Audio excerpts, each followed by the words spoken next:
अतः जय तेजा जी, गोगा जी, राम।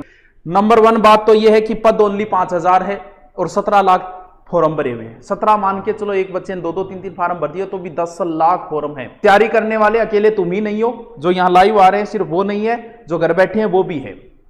यहां जो व्यू आते हैं 50,000 60,000, सिर्फ इतने ही नहीं है तैयारी करने वाले। तैयारी करने वाले बहुत है, यानी कोई कमी नहीं है तैयारी करने वालों की। तुम अगर एक दिन भी वेस्ट करते हो ना, एक दिन भी, तो खामियाजा भुगतना पड़ेगा।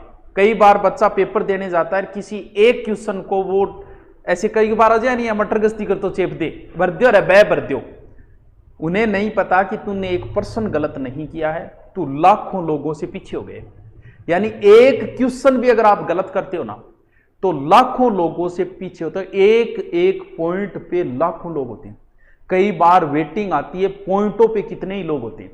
क्योंकि लड़ाई जब पेपर लिया जाएगा ना, तो 100 प्रश्नों में से 50 से 55 क्वेश्चन हर किसी को आएंगे।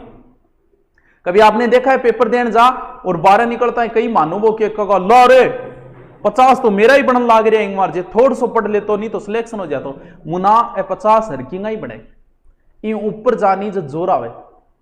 60-70 से ऊपर अगर आप 1% ऊपर चढ़ते हो ना, तो जोर आता है भाई साहब। क्योंकि अंतिम लड़ाई वही होती है। 50-55% हर किसी के आएंगे, और इन 50%-55% से कुछ नहीं बंटने वाला है।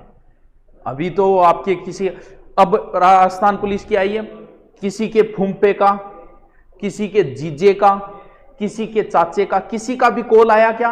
अब नहीं आएगा।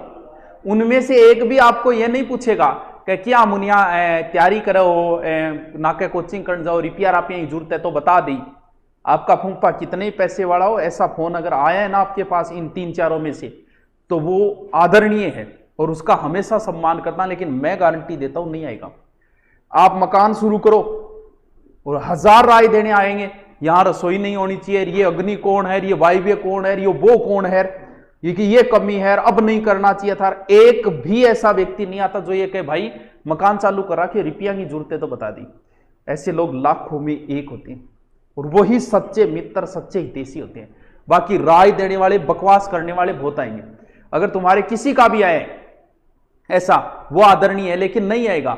इन सब का आएगा, आपके फूंपोजी का भी आएगा। आप तैयार रहना, बेइज्जती के लिए तैयार रहना। आपके चाचा जी का भी आएगा, फूंपा जी का भी आएगा, जीजा जी का भी आएगा। क्या पूछेंगे? रिजल्ट आते ही उन्हें पता है सिलेक्शन नहीं हुआ, क्यों आ रहा हो, क्यों गए। अब थे भी मन में सोचो बेरो तो तन्ना है, क्यों मजा ले को हो को नहीं। अच्छा, फिर आपको सांत्वनी देंगे, कोई नहीं हो जागो जागो, क्या बात हो जागो। अब आप भी समझ रहे हो कि बकवास कर रहा है, मजे ले रहा है, नहीं हुआ इसलिए। होने के बाद तो आए न आए वो एक अलग चीज है। उनसे सामना, क्योंकि वो आपको चुनौती दे रहे हैं। चुनौती को स्वीकार करो। स्वीकार करने के लिए पसीना बहाना पड़ता है, चुनौती को स्वीकार करने के लिए। 2-2.5 साल पहले मैंने एक कोचिंग छोड़ी, अहंकार में मुझे कहा गया फोन करके, वो रिकॉर्डिंग मेरे पास आज भी है। मैं जब भी नर्वस होता हूं, जब भी मैं हिम्मत हारता हूं, वो रिकॉर्डिंग सुन के मैं दोबारा एनर्जेटिक होकर लग जाता हूं। फोन करके कहा कि तेरी औकात क्या है, आता क्या है तेरे को, तेरे तो बोरिए बिस्तर गोल हो जाएंगे 2-4 महीने में इस सिक्कर से। तब मैंने चुनौती को, मैंने बहुत पहले प्लान बना लिया था कि अब छोड़ेंगे, आश्रम खोलेंगे 2-2.5, लेकिन मैंने चुनौती स्वीकार की, मैं बताऊंगा मेरी औकात क्या है। और मैंने मेहनत की थी उस समय 8-8 10-10 घंटे। कुछ नहीं बना मेरे घंटे के, मेरे 500 रुपये नहीं बने। मेरे साथी दूसरे कोचिंगों में लाखों कमाते थे, मेरे महीने के बनते थे 50 या 60 मुश्किल से।